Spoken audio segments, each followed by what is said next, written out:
हूं आपके साथ सुहानी सिंह और वक्त हो चुका उत्तर प्रदेश उत्तराखंड की बड़ी खबरों का। आइए नजर डालते हैं खास खबर पे।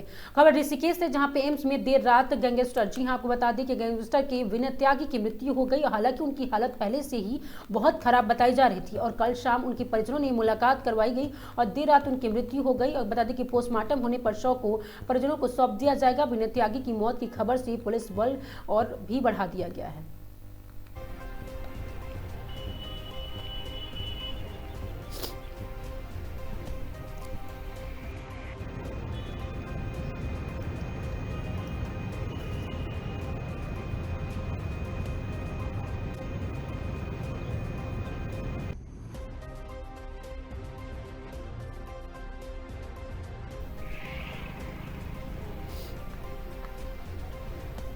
खबर रुड़की से, जहां पे पूरे देश के लोगों ने धारणा की है कि उनके रुपए और सोने चांदी के आभूषण को लेकर बैंक ही एकमात्र सेफ समाधान है और अगर बैंक में ही सब कुछ गड़बड़ हो जाए तो क्या होगा। ऐसा ही एक मंगलौर जिला सहकारी बैंक के सनसनीखेज मामला सामने आया है। दरअसल मंगलौर के जिला सहकारी बैंक में ढढेरा की रहने वाली अधिवक्ता गीता रानी ने मंगलौर के जिला सहकारी बैंक में सन 2021 में लगभग अपना अकाउंट खुलवाया था, जिसके चलते उन्होंने बैंक का एक लॉकर भी लिया था, जिसमें उन्होंने अपनी ज्वेलरी भी रखी थी। और इस बीच एक या दो बार बैंक गई और 2022 के बाद वो आज लगभग 3 साल बाद बैंक में अपना लॉकर खोलने गई तो उसमें रखी हुई ज्वेलरी, 2 सोने की चूड़ियां पीतल की नजर आई, जिसको लेकर उन्हें पुलिस में सूचना दी। घटना के बाद बैंक और पुलिस महकमे में हड़कंप मच गया। मामले को लेकर पीड़ित बताते कि महिला का कहना है कि इस पूरे मामले में बैंक के समस्त कर्मचारियों को साजिश है।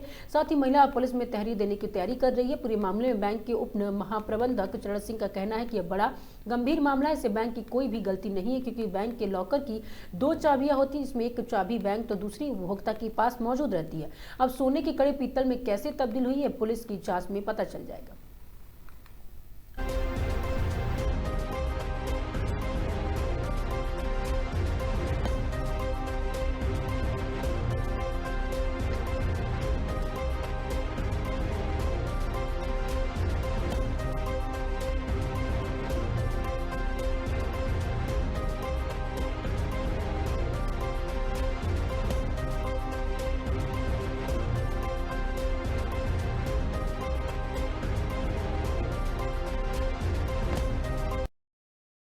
मैं सर, मेरा नाम गीता रानी एडवोकेट, मुजफ्फरनगर डिस्ट्रिक्ट कोर्ट में मैं प्रैक्टिस करती हूँ और घर मेरा यहाँ ढंडेरा में भी है और मुजफ्फरनगर में भी है।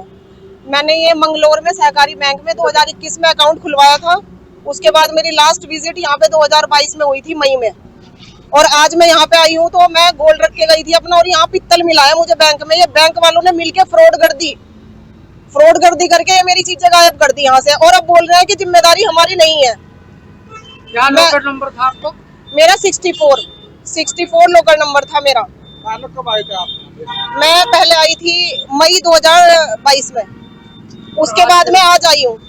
आपने लॉकर खोला? लॉकर मैंने जैसे ही लॉकर खोला, मैंने अपना सामान चेक किया तो ये चूड़ियां मैंने हाथ में ली। मैंने हाथ में देखते ही मेरा सिर घूम गया एकदम से कि ये पित्तल की इन लोगों ने रख दी। मैंने सुनार के यहाँ भी पुलिस वाले भैया साथ गए थे, इनको टेस्ट करा के लेके आई। ये पित्तल की चूड़ी उन्होंने भी बताई और मेरे को हाथ में लेते ही पता चल गया अपनी चीज का। और ये डिजाइन सेम था ये? नहीं, बिल्कुल चेंज है डिजाइन। ये सब पित्तल वाले डिजाइन है, आर्टिफिशियल के जो आते हैं। इसके अलावा भी आपका कोई सामान लॉकर में रखा था? इसके अलावा भी मेरा रखा था। इन्होंने क्या किया, उस सामान में से ये चूड़ियां चेंज करके, दोनों गोल्ड का रेट महंगा हुआ है, इन्होंने मिलके सेटिंग करके समस्त स्टाफ, मैनेजर, गार्ड, इससे पहले भी और उसके बाद के भी सारे इसमें जिम्मेदार है। ये सब इन्होंने, मैंने अधिकारी को फोन किया, मेरे को फोन से उन्होंने फोन नहीं उठाया। उसके बाद मैंने इन्हीं के जो आज के इंचार्ज मैनेजर इन्होंने बनाए हुए हैं, उनके फोन से फोन किया तो उन्होंने फोन पिक करके कहा, जी हमारी जिम्मेदारी नहीं है, हम तो यहाँ नौकरी कर रहे हैं और हमारी जिम्मेदारी नहीं है इसकी। मैंने 100 नंबर पे फोन किया, मंगलौर थाने से पुलिस यहाँ पे आई और वो आके यहाँ पे पूछताछ कर रही है। अभी कोई FIR अभी कोई दर्ज नहीं हुई। क्या आप तारीख दोगे? बिल्कुल, मैं इनके खिलाफ मुकदमा दर्ज कराना चाहती हूँ, FIR। मुझे मेरा सामान वापस लौटाया जाए गोल्ड का। लगभग कितनी कीमत होगी इनकी? लगभग 1.5, जो भी आज गोल्ड 2 तोले की 2 चूड़ियां थी मेरी। आज के टाइम में जो भी गोल्ड का रेट है, 2 तोले की 2 चूड़ियां इन्होंने 40 रुपए की पित्तल की चूड़ियों में कन्वर्ट इनको कर दिया। तो आपकी बात नहीं मानेंगे तो फिर आपका अगला कदम क्या होगा? मेरी बात नहीं मानेंगे, मैं तो मुकदमा लिखवाऊंगी, इनके ऊपर FIR दर्ज हो और मेरा सामान मुझे वापस कराएंगे। आपको किस पे शक है? मैनेजर साहब, गार्ड, समस्त स्टाफ अंदर का, सबकी मिली भगत से ये काम हुआ जी। वो लोगों को क्या मैसेज देना चाहते हो? मैं सभी से ये कहूंगी, अपना सामान अपने पास रखें। ऐसे फ्रॉड बैंक पे, फर्जी बैंक पे बिल्कुल भी विश्वास ना करें। कौन सा बैंक? जिला सहकारी बैंक बीटीगंज रोड जी बीटीगंज रुड़की की शाखा है, जिला सहकारी बैंक मंगलोर। आगे उसके जैसा कि अभी हमें मैनेजर ने वहाँ रुड़की फोन करके बुलाया कि पुलिस आई हुई है और यहाँ सर आप आ जाओ, तो आज स्टाफ भी मैनेजर भी छुट्टी पे है, दूसरे भी अकेले 2 आदमी थे यहाँ। तो जैसा कि बताया कि मैंने भी महिला से पूछा कि क्या हुआ, तो उन्होंने कहा कि लॉकर मुझे बंद मिला अपना। तो अब लॉकर में तो बैंक के लॉकर में क्या रखा होता है क्या नहीं रखा होता है ये तो कस्टमर को ही पता होता है, बैंक को इस बारे में कोई जानकारी नहीं होती। बैंक तो अपनी चाबी लगा के बाहर आ जाता है, कस्टमर की चाबी से ही वो लॉकर बंद होता है और कस्टमर की चाबी से ही वो दोनों चाबियों से खुलता है। तो सर क्या इस तरह से अभी कुछ भी कहना, अभी ये तो FIR मैडम जैसा कह रही है कि मेरे सोने के कंगन थे और वो पीतल के हो गए, इस बारे में तो कहना कुछ भी संभव नहीं है। तो क्या आपने इस तरह पे जांच कराएंगे आप? अब वो तो पुलिस केस का जांच है, बैंक स्तर का तो कोई मैटर बन नहीं रहा। 2 तरह की चाबियां होती है, हाँ जी, उसके बावजूद इस तरह का फ्रॉड हुआ। मैं तो फ्रॉड नहीं मानता। मैं तो जब महिला आरोप लगा रही है तो वो कुछ देखो, ग्राहक कुछ भी कह सकता है, वो स्वतंत्र है, परंतु जैसा कि मैंने उनसे पूछा कि लॉकर बंद मिला, तो लॉकर बंद है तो फिर फ्रॉड होने की कोई चांस नहीं रहता। खबर अलीगढ़ से, जहां पे नुमाइश ग्राउंड में खड़ी बाइक में लगी आग। जी हां, अचानक बाइक में आग लगने से अफरा तफरी मच गई। घटना की सूचना पहुंची फायर ब्रिगेड, वहीं कड़ी मशक्कत के बाद आग पर पाया गया काबू। थाना बन्ना देवी की बता दें कि नुमाइश ग्राउंड की घटना बताई जा रही है।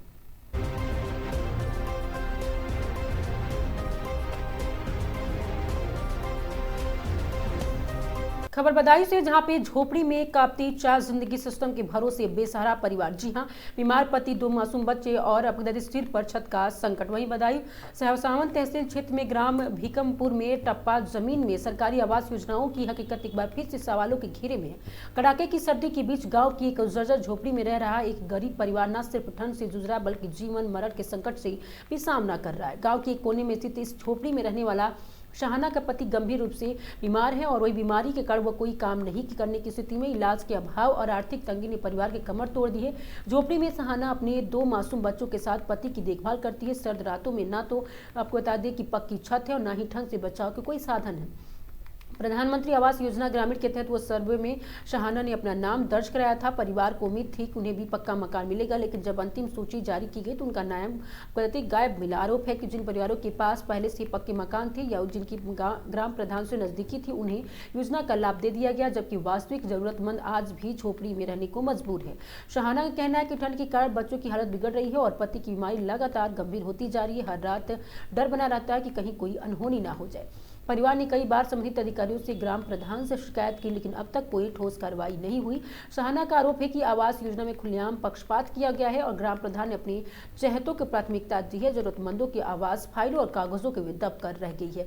ये मामला न केवल एक परिवार की पीड़ा को उजागर करता है, बल्कि सरकारी योजनाओं को क्रियान्वयन पर भी गंभीर सवाल खड़ा करता है। सवाल यह है कि क्या प्रशासन और जिम्मेदार अधिकारी ऐसे परिवार की सुध लेंगे या शाहाना जैसे लोग यूं ही झोपड़ी में ठंड, बीमारी और बेबसी के साथ जिंदगी गुजारते रहेंगे।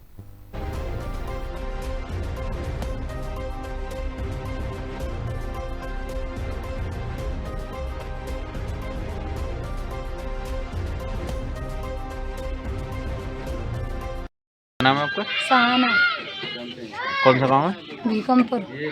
अच्छा, आपको सरकार द्वारा कोई आवास नहीं मिला? ना, कुछ भी नहीं मिला है हमारे लिए। यही आवास है आपका? हाँ, गई है हमारा घर, यहाँ पर ही रह रहा है। गई जगह हमारी, गई घर है। अच्छा, जो तो शादी हुई है यहीं रह रहा है। आपने प्रधान वगैरह से कुछ नहीं किया? हाँ, कहीं तो ही कोई सुनता ही ना है कि कहते हैं जब ऊपर से मिलेगा तभी तो ही देंगे। अच्छा, हाँ, तो आप लोग कैसे गुजारा करते हैं यहाँ पे? ऐसे कर लें, कैसे कर लें, ऐसे रह लेंगे। क्या बच्चे हैं आपके? 2 हैं। ठीक। हमारे शौहर भी बीमार पड़े, उनकी तबीयत सही न रह रही, दवा खा रहे हैं, मेहनत मजदूरी कर रहे हैं। तो आपने कई बार शिकायत भी करी? शिकायत भी करी, ब्लॉक में भी गए हैं, पैसे लगा के बैठ गए तो मोड़ से लेके ऐसी कोई सुनते ही ना कि कह दो ऊपर से मिलेगा तभी देंगे। ना हमें लैटरिन भी ना मिली हैगी। राशन वगैरह कुछ भी? राशन मिलता हैगा 10 किलो, 10 किलो में वही बैठा हैगा, कभी 9 किलो, कभी 8 किलो। ठीक।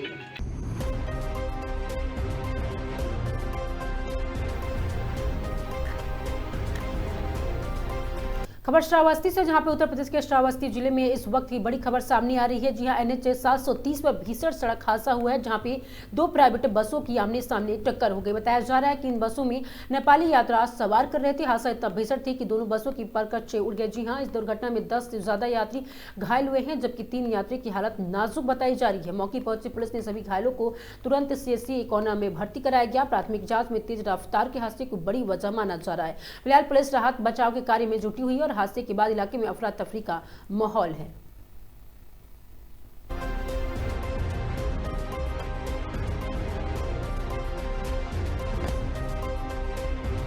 नेपाल से है और नेपाल जाना है। हम कुल क्षेत्र में रहते हैं और हम 3 परिवार हैं और गाड़ी में कितने अब 20, 25, 30 कितने थे ये हमने गिना नहीं। तरह नुकसान सबको लगा। ये घटना 6:30 बजे की है सुबह, तो हम थोड़ा थोड़ा तो सबको लगा है। तरह कॉन्ट्रेक्टर ड्राइवर को ज़्यादा ही लगी है और उधर वाला ड्राइवर को भी ज़्यादा लगा है, इधर वाला ड्राइवर को भी, कॉन्ट्रेक्टर को भी ज़्यादा लगा है। उसको एम्बुलेंस में डाल के लेके गए हैं। हम रास्ते में बैठे हैं, अभी गाड़ी आएंगे, जुगाड़ करेंगे, फिर जाएंगे, नहीं तो अभी यही है। ठीक है। आप कहाँ से आ रही थी, कहाँ जा रही थी? हम नेपाल जाना है, कुल क्षेत्र से आ रहे थे। हरियाणा कुल क्षेत्र। हाँ, कुल क्षेत्र से आ रहे थे और मेरा नाम पार्वती है।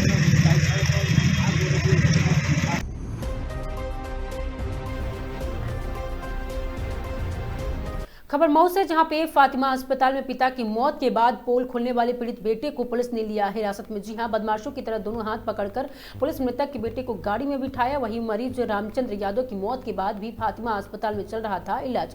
मीडिया के सामने मृतक के बेटे ने अस्पताल की खोली थी पोल। पुलिस और परिवार वालों के बीच जमकर हुई नोकझोंक। सीओ ने मामले में कुछ भी बोलने से किया इनकार। वहीं बता दें कि 17 दिसंबर को मृतक रामचंद्र यादव हुए थे भर्ती। फातिमा हॉस्पिटल में मौत के बाद भी इलाज करने के युवक को लगाया था आरोप। बलिया जनपद के रहने वाला है मृतक। बता दें कि सराय खंसी थाना क्षेत्र के फातिमा अस्पताल का ये पूरा मामला बताया जा रहा है।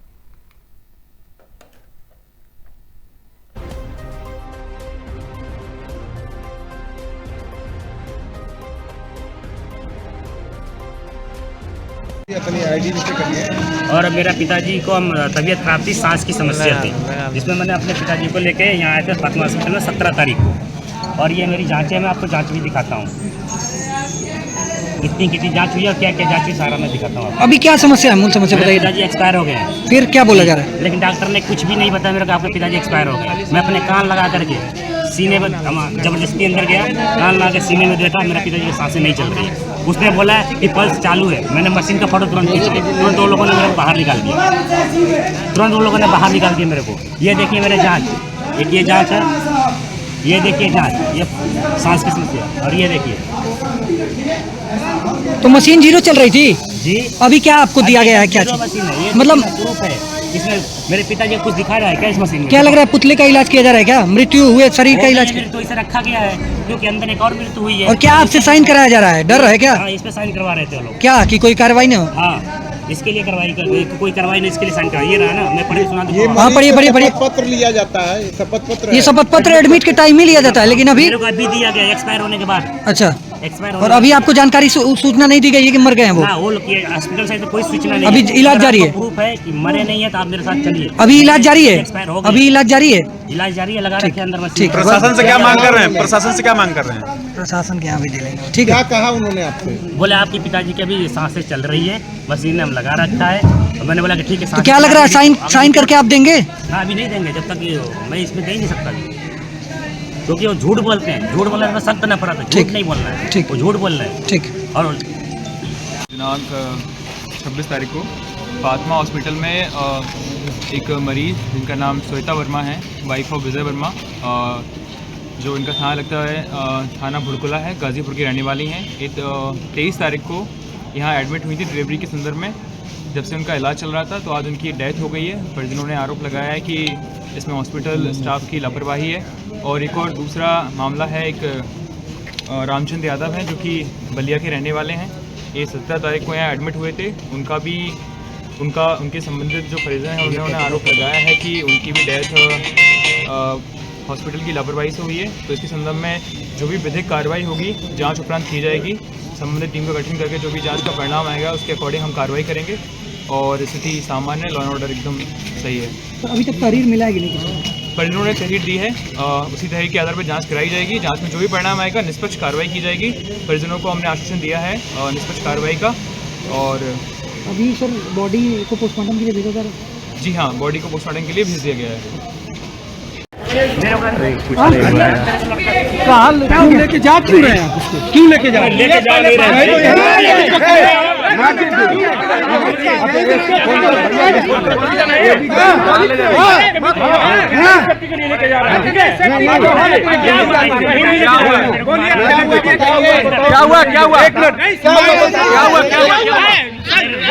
क्या हुआ तुम बताओ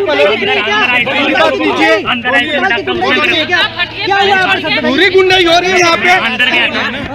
अंदर गया था मेरे हाथ मैं अंदर गया था, उन्होंने बोला कि लिख के दो, तो मैंने नहीं लिखा था, तो बीजे नाम पे साइन करके फर्जी लिख दिया अंदर डॉक्टर ने। बीजे हमारा पेशेंट है, वो लड़के ने मेरे बिल्कुल गलत हो रहा है, बिल्कुल गलत हो रहा है। कौन मारा था इधर बताओ? चोट कैसे लगा? बिल्कुल गलत हो रहा है। कोई पीछे नहीं, मेरा भाई कह रहा है वो साइन कर देगा, तब तक वो कॉलर पकड़ बांधने लगा मेरे को लड़के अंदर। बोला चल बाहर तेरे को बताता हूँ। पतला कोई लड़का अंदर जो खींच के ले जाता है, उसको बोलो आके बता दे। और वो सच्चाई बताएगा। उसको बुलाइए बाहर, बोल दीजिए लिया के जरा मार के दिखा दे। माधर चौक को बुलाओ, पता करूंगा, सब पता करूंगा। तुम यार केस लिखो, तुम केस करो, फाइल करो।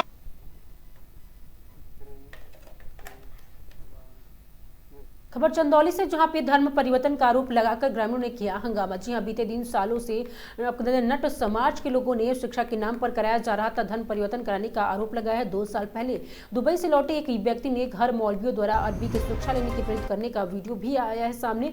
धर्मांतरण के मामले को लेकर राष्ट्रीय हिंदू फ्रंट ने खोला मोर्चा। बता दें कि बच्चों को शिक्षा देने पहुंची मौलवियों की टीम के ग्रामीण ने घेरा है। वही शिक्षा के नाम पर बच्चों को धर्मांतरण के लिए कर रहे थे मोटिवेट। नट समाज के एक युवक पर धर्मांतरण रैकेट की सपोर्ट करने का ग्रामीण ने आरोप लगाया है। सूचना पर पहुंची पुलिस ने कई लोगों को हिरासत में ले लिया। ग्रामीणों ने हंगामा के बाद सक्रिय हुई जिले में चुस्त और पुलिस और LUI की विभाग। वहीं मुगल सराय कोतवाली क्षेत्र के अवधि की ओडवार गांव का ये पूरा मामला बताया जा रहा है।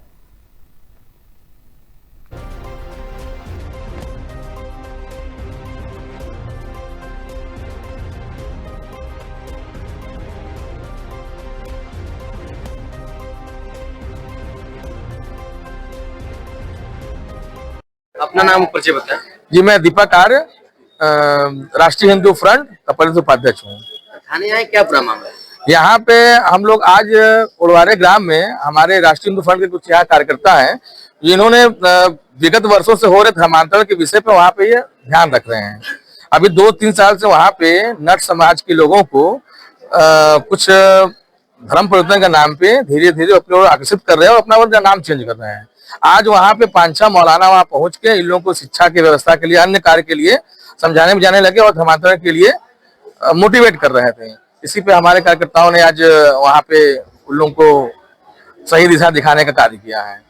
कोतवाली आए हैं, क्या पुलिस प्रशासन क्या किस तरह कार्रवाई कर रही है? प्रशासन हम लोग के पक्ष में बात कर रही है।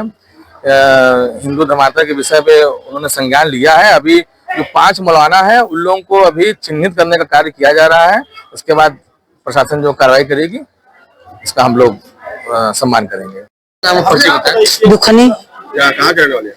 हाँ, कहाँ की रहने वाली है? उड़वारे। क्या हुआ है आज आज ही वो मनोज के मेरे पता न रहा है। कौन है मनोज?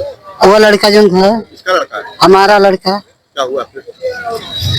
वहाँ पर 3-4 आदमी इन्हें देखबो न कैली है, पता न वो मार्केट वाला रहना कुल मौलाना थे कि क्या थे? करते हो?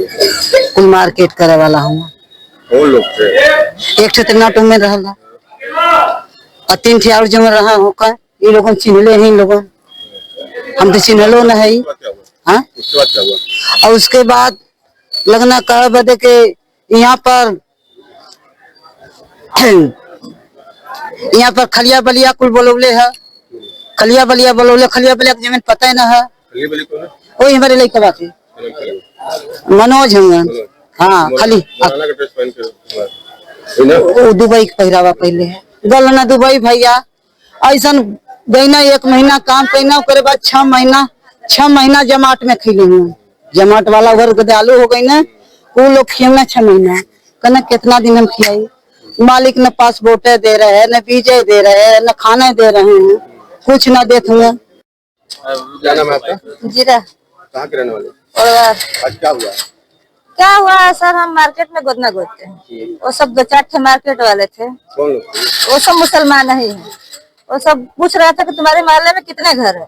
हमने बोला हमारे मोहल्ले में 10-12 घर है।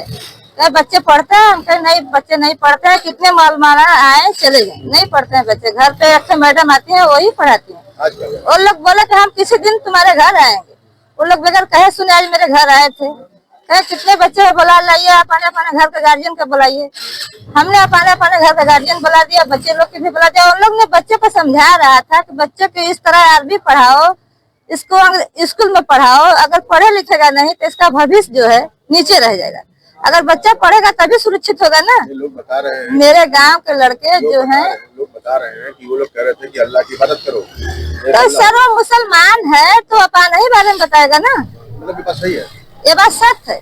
तो खबर सीतापुर से जहां पे पुलिस अधीक्षक के आदेश पर रात्रि अधिकारी ड्यूटी के गश्त के दौरान गश्त में बताया करीब 2 बजे वहीं उपर निरीक्षक स्वाति चतुर्वेदी को जिला अस्पताल सीतापुर के आसपास की एक महिला एक छोटे बच्चे को गोद में लिए हुए असहाय स्थिति में मेखड़ी मिली जिससे कि बता दें कि पूछताछ पर ऐसे प्रतीत हुआ कि वह महिला कुछ मानसिक रूप से विकसित है। प्यार प्रेम से पूछने से हाथ में राकेश कुमार की पत्नी और रेनी गुदा हुआ था और कुछ समझने की जानकारी हुई और इस महिला के थाना रामकोट की निवासी है। महिला कोई भी मोबाइल नंबर उपलब्ध नहीं कर पाई। इस पर मुझे उप निरीक्षक द्वारा त्वरित कार्रवाई करते हुए कंट्रोल रूम में माध्यम से आपको बता दें कि रामकोट कार्यालय में जरिए दूरभाषा वार्ता की गई जिस पर संबंधित बीट सिपाही के माध्यम से उक्त महिला के पिता सरवन पुत्र मैक्यू भाई आशीष सर्वनिवासी ग्राम से वार्ता स्थापित हुई। इस महिला पर बता दें भाई और पिता उसे लेने जिला अस्पताल सीतापुर पहुंचे जहां पे महिला को पिपरी क्रियामऊ थाना रामकोट सीतापुर से वार्ता स्थापित करते हुए आवश्यक विधिक कार्रवाई करके उक्त महिला और उसकी करीब 7 माह की बच्ची को उसके परिजनों को सुपुर्द कर दिया गया। पीड़िता के पिता द्वारा बताया गया कि उनकी बेटी मानसिक रूप से विक्षिप्त है, वह गलती से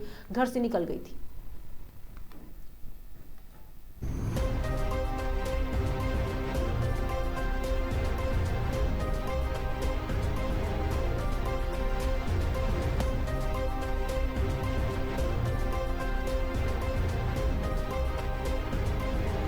खबर कानपुर से जहां पे स्कूल छात्रा प्रताड़ना मामला छात्र ने दीवार पर लिखा हेल्प प्लीज। जी हां, कानपुर से एक नामी स्कूल पर बेहद ही गंभीर आरोप लगे हैं। कक्षा 2 के एक मासूम छात्र को पेन चोरी के शक में इतना डराया धमकाया गया कि बच्चा दीवार पर हेल्प प्लीज लिखने लगा। मां की तहरीर पर स्कूल प्रबंधन और शिक्षकों के खिलाफ मुकदमा दर्ज किया गया। पुलिस ने मामले की जाँच शुरू कर दी है। तस्वीरें कानपुर के सेठ आनंद राम जयपुरिया स्कूल के जुड़े उस मासूम की कहानी बयां करती है जिसे पेन चोरी के आरोप में मानसिक रूप से प्रताड़ित किए जाने का आरोप है। आरोप है कि कक्षा 2 के छात्र को डराया धमकाया गया है और उसका वीडियो तक बनाया गया है। पीड़ित बच्चे की मां ने पूनम दुबे का आरोप है कि 28 नवंबर को उनके बेटे पर चोरी का आरोप लगाया गया, जबकि उस दिन बच्चा स्कूल गया ही नहीं था। जब स्कूल से सीसीटीवी फुटेज मांगी गई तो प्रबंधन ना देने से इनकार कर दिया। घटना के बाद बच्चा मानसिक रूप से इतना डराया गया कि वह दीवारों पर हेल्प हेल्प लिखने लगा और नींद में बार बार कहता रहा मैंने नहीं लिया। मां का आरोप है कि शिकायत लेकर स्कूल पहुंचने पर प्रबंधन ने पेन की कीमत देने की बात कहकर मामला दबाने की कोशिश की। इसके बाद अब कह दें कि सेन पश्चिम पारा थाने में केस दर्ज कराया गया है। मेरा बेटा बहुत ही डर गया, 2 दीवारों पर हेल्प हेल्प लिख रहा है, नींद में चिल्ला चिल्ला कर बोलता है कि उसने कुछ नहीं किया है। जब हमने स्कूल से सबूत मांगा तो हमें कुछ नहीं मिला।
खबर सीतापुर से, जहां पे पानी की टंकी पर चढ़ा युवक, जी हां, युवक ने कूदने का किया प्रयास। लोगों ने पुलिस में समझाकर उतारा। वही पुलिस ने फोन से परिजनों को दी सूचना। वहीं आपको बता दें कि जनपद के शहर कोतवाली के आवास विकास का ये पूरा मामला बताया जा रहा है। आपको बता दें कि ये पूरा जनपद पुलिस ने फोन से परिजनों को दी है सूचना। लोगों ने पुलिस में बुझाकर उस युवक को उतारा। युवक ने कूदने का किया है प्रयास। पानी की टंकी पर चढ़कर युवक ने कूदने का प्रयास किया है। वहीं लोगों और पुलिस ने बुझाकर उसे नीचे उतारा है। पुलिस ने फोन से परिजनों को दी है सूचना।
खबर मथुरा से, जहां पे 9 वर्ष को लेकर मथुरा वृंदावन में उमड़ रहा है श्रद्धालुओं का जन सैलाब। जी हां, मथुरा के वरिष्ठ पुलिस अधीक्षक श्लोक कुमार ने 9 वर्ष को लेकर सुरक्षा के लिए पुख्ता इंतजाम कर दिए हैं। ब्रज में आने वाले श्रद्धालुओं को न हो कोई परेशानी, उसे लेकर जगह जगह लगाई गई है बैरिकेडिंग। जी हां, वहीं वृंदावन में होटल संचालकों को लिए गए नोटिस के माध्यम से अवगत कराया गया है कि गेस्ट हाउस में आने वाले यात्रियों की कारों को उचित पार्किंग स्थल पर ही पार्क कराया जाए। अगर ऐसा न हो तो होटल संचालक हो सकते हैं कार्रवाई। जी हां, आने वाले श्रद्धालुओं को जाम से निजात दिलाने के लिए मथुरा प्रशासन ने उचित व्यवस्थाएं की हैं। वहीं मथुरा के एसएसपी के द्वारा कहा गया है कि वृंदावन के नगर निगम के द्वारा रूटों पर ही चलेगी ई रिक्शा। वहीं आपको बता दें कि 25 दिसंबर से लेकर 2 जनवरी तक वृंदावन में भारी वाहनों का प्रतिबंध तथा रूट डायवर्जन प्लान जारी किया है। वृंदावन में पार्किंग की संख्या भी बढ़ाई गई है। वहीं अधिक जानकारी देते हुए मथुरा के वरिष्ठ पुलिस अधीक्षक अश्लोक कुमार द्वारा बताया गया है।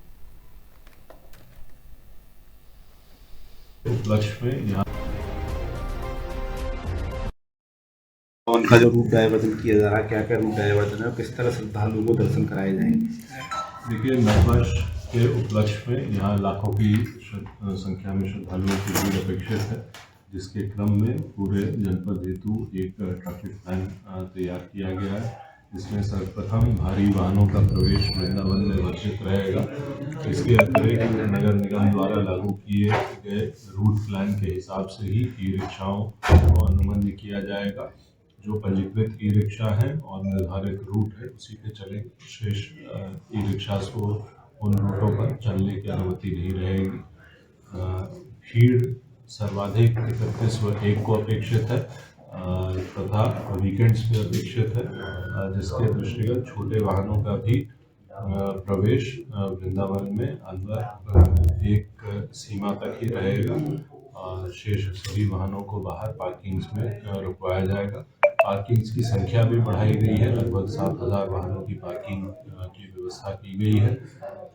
इसके अतिरिक्त वहाँ पर अतिरिक्त पुलिस बल भी लगाया गया है ताकि जो एक्सेस लोड रहेगा उसको मैनेज किया जा सके। इसमें राजपत्रित अधिकारियों की, पीएसी की, साधारण अस्त्र में, ट्रैफिक में सभी ड्यूटी लगाई गई है। इसके अलावा पुलिस ऑफिसर्स और मजिस्ट्रेट्स भी ड्यूटीरत रहेंगे। श्रद्धालुओं की सुविधा के लिए वहाँ पे हॉस्पिटल्स जो हैं उनको और सक्रिय किया गया है। साथ ही साथ सामान रखने के लिए जो होल्डिंग एरियाज वगैरह भी बनवाए गए हैं। इस प्रकार से वहाँ की एक समुचित प्रबंधन किया गया है। पूरे जनपद हेतु एक ट्रैफिक प्लान तैयार किया गया है। इसमें सर्वप्रथम भारी वाहनों का प्रवेश वृंदावन में वर्जित रहेगा। इसके अतिरिक्त नगर निगम द्वारा लागू किए गए रूट प्लान के हिसाब से ही ई रिक्शाओं को अनुमति किया जाएगा। जो पंजीकृत ई रिक्शा है और निर्धारित रूट है उसी पे चलेंगे। शेष ई रिक्शा को उन रूटों पर चलने की अनुमति नहीं रहेगी।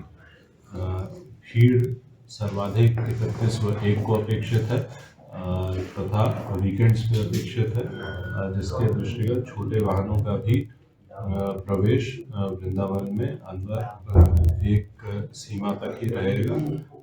शेष सभी वाहनों को बाहर पार्किंग्स में रुकवाया जाएगा।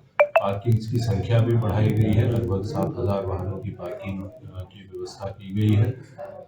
इसके अतिरिक्त वहाँ पर अतिरिक्त पुलिस बल भी लगाया गया है ताकि जो एक्सेस लोड रहेगा उसको मैनेज किया जा सके। इसमें राजपत्रित अधिकारियों की, पीएसी की सामान्य वस्त्र में, ट्रैफिक में सभी ड्यूटी लगाई गई है। इसके अलावा पुलिस ऑफिसर्स और मजिस्ट्रेट्स भी ड्यूटीरत रहेंगे। श्रद्धालुओं की सुविधा के लिए वहाँ पे हॉस्पिटल्स जो हैं उनको और सक्रिय किया गया है। साथ ही साथ सामान रखने के लिए जो होल्डिंग एरियाज वगैरह भी बनवाए गए हैं। इस प्रकार से वहाँ की एक समुचित प्रबंधन किया गया है और हमें विश्वास है कि नववर्ष पे जो भी श्रद्धालु यहाँ आएंगे वो अच्छे से यहाँ दर्शन करके अपने गंतव्य को वापस जाएंगे। आप मंदिर में जो व्यवस्था रखी गई जिस तरह पहले चलती आई व्यवस्था वही रहेगी? वहाँ पे भी होल्डिंग एरियाज बनाए गए हैं और अंदर परिसर की भीड़ के हिसाब से बाहर से लोगों को अंदर छोड़ा जाएगा ताकि जो लोग भी वहाँ दर्शन कर रहे हैं उनको कोई असुविधा। खबर कानपुर से, जहां पे स्कूल छात्रा प्रताड़ना मामला। छात्र ने दीवार पर लिखा हेल्प प्लीज। जी हां, कानपुर में एक नामी स्कूल में बेहद गंभीर आरोप लगे हैं। कक्षा 2 के एक मासूम छात्र को पेन चोरी के शक में इतना डराया धमकाया गया कि बच्चा दीवार पर हेल्प प्लीज लिखने लगा। मां की तहरीर पर स्कूल प्रबंधन और शिक्षकों के खिलाफ अवैध मुकदमा दर्ज किया गया है। पुलिस ने मामले की जाँच शुरू कर दी है। ये तस्वीरें कानपुर के सेठ आनंद राम जयपुरिया स्कूल से जुड़े उस मासूम बच्चे की कहानी बयां करती है जिसने पेन के आरोप में मानसिक रूप से प्रताड़ित किए जाने का आरोप है कि कक्षा 2 के छात्र को डराया धमकाया गया और उसका वीडियो तक बनाया गया है। पीड़ित बच्चे की मां पूनम दुबे का आरोप है कि 28 नवंबर को उनके बेटे का चोरी का आरोप लगाया गया, जबकि उस दिन बच्चा स्कूल ही नहीं गया था। जब स्कूल की सीसीटीवी फुटेज मांगी गई तो प्रबंधन ने देने से इनकार कर दिया। घटना के बाद बच्चा मानसिक रूप से इतना डर गया है कि वह दीवारों पर हेल्प हेल्प लिखने लगा और नींद में बार बार कहता रहा कि मैंने नहीं लिया है, मैंने नहीं लिया है। मां का आरोप है कि शिकायत लेकर स्कूल पहुंचने पर प्रबंधन ने पेन की कीमत देने के बाद कहकर मामला दबाने की कोशिश की। इसके बाद सेन बताते कि पश्चिमी पारा थाना में केस दर्ज कराया गया। मेरा बेटा बहुत ही डर गया है, वो दीवारों पर हेल्प लिख रहा है, नींद में चिल्ला चिल्लाकर बोलता है उसने कुछ नहीं लिया है। जब हमने स्कूल में सबूत मांगा तो हमें कुछ नहीं दिया गया।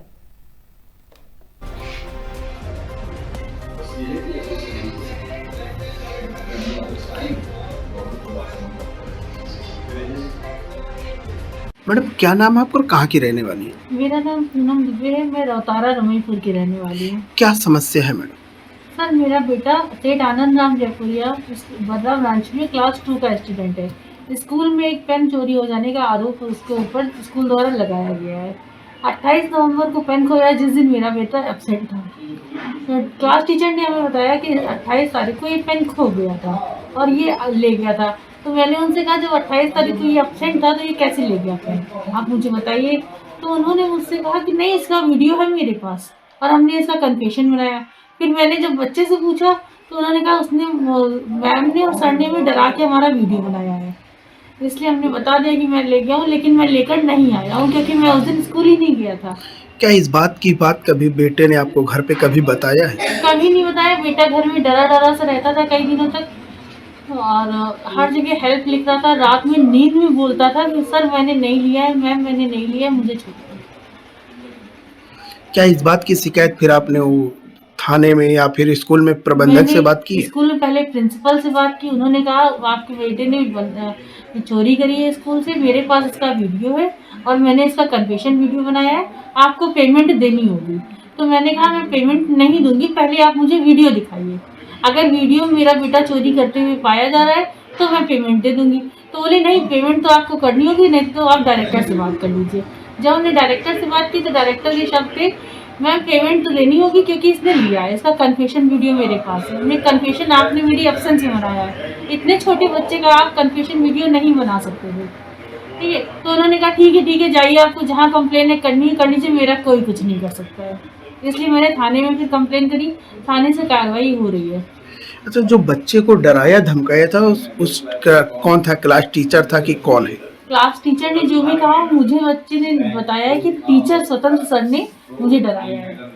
वहीं पे एक आरोप आपने लगाया है कि जो वहाँ के जो टीचर हैं, जो प्रबंधक हैं, आपसे भी बदसलूकी से बात कर रहे थे। किस प्रकार की बात कर रहे थे? बहुत ज्यादा बदतमीज बात कर रहे थे। हमारे हस्बैंड के लिए कहा जा रहा था कि नौकर है, मेरे टैक्स से पेमेंट लेता है और मुझे आग दिखा रहा है, पेमेंट तो इसको करनी होगी स्कूल आकर। ये बात कौन बोल रहे थे? टीचर की कौन? प्रिंसिपल रावल। क्या मांगे आपने? इस बात की शिकायत क्या थाने में? हमने इस बात की शिकायत थाने में करी थी, थाने से कार्रवाई हो रही है। हमको बस अगर मेरे बच्चे ने ऐसा कुछ किया है तो हमको उसका वीडियो दिखाते हैं। क्या इंसाफ की गुहार क्या करती हैं आप? एक तरफ आपकी छवि धूमिल हो रहा है, बच्चे का भविष्य खराब हो रहा है, मेरे बच्चे का पूरा एकेडमिक स्टेशन तो इन्होंने खराब कर ही दिया है ना। अब मुझे बस ये चाहिए कि अगर मेरे बच्चे ने ऐसा किया है तो वो वीडियो मुझे दे दे, और नहीं किया है तो ये ऑल पेरेंट्स, ऑल टीचर्स और स्टाफ और स्टूडेंट्स के सामने हमसे सॉरी बोले, हमसे और हमारे बच्चे से। मेरा नाम आकाश शंकर दुबे है, मैं सेतानंदपुर स्कूल में पढ़ता हूँ। स्कूल में एक पेन चोरी हुआ, स्टाइलस, वो डिजिटल बोर्ड में चढ़ता है और 28 साल को वो घूमा है, तब पुलिस वाले आए थे। तो उसके बाद से मैं घर में था और उसके अगले दिन तब मैं गया तो फिर तब मेरे ऊपर आरोप लगाया गया, मैंने लिया है। तो फिर से बात मैंने पेरेंट्स को नहीं बताई, नहीं किसी को बताई। क्यों नहीं बताया? क्या कारण था? जयपुरिया स्कूल में एक बच्चे को मारा गया, उस पर आरोप लगाया गया पेन चोरी का, क्या है पूरा? देखिए, वो जो बच्चा है वो क्लास 2 का पढ़ने वाला है, जयपुरिया स्कूल का, और ये थाना शेनपारा के अंतर्गत का मामला है। तो बाप का जो आरोप है उसका ये है कि मेरे बेटे पे झूठा आरोप लगा करके उसको मारा पीटा गया। जब उन्होंने मैनेजमेंट से ये कहा कि अगर आपके पास कोई प्रूफ है जिसमें चोरी करता हुआ दिख रहा है, जैसे कि कैमरे की कोई फुटेज वगैरह, तो उन्होंने नहीं दिखाया। और पुलिस को कंप्लेंट मिली तो पुलिस ने जब पूछताछ करने की कोशिश तो उन्होंने बिल्कुल असहयोग किया, बिल्कुल पुलिस का जांच में सहयोग नहीं किया। तो फिर उनकी तहरीर लेकर के FIR लिखा दी गई है। अब जो बाकी बातें हैं वो इन्वेस्टिगेशन में सामने आएंगे। खबर लखनऊ से है, जहां पे आपको बता दें कि आज समाजवादी पार्टी के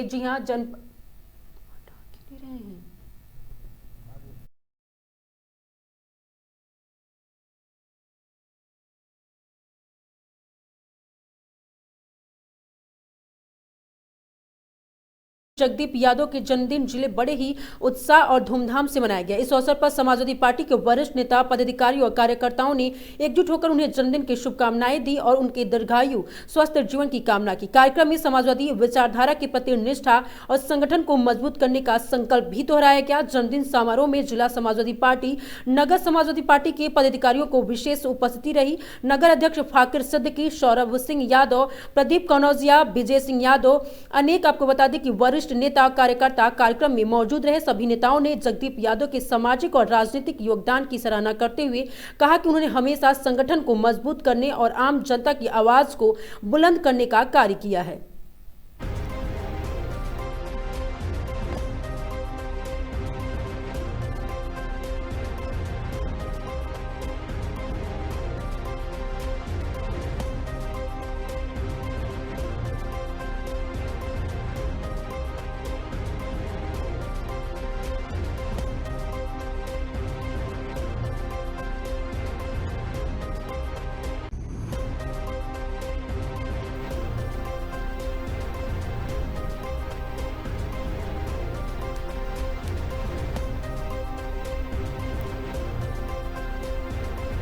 उत्तर प्रदेश उत्तराखंड की खबरों में आज के लिए सिर्फ इतना ही। देखते रहिए आगाज टाइम।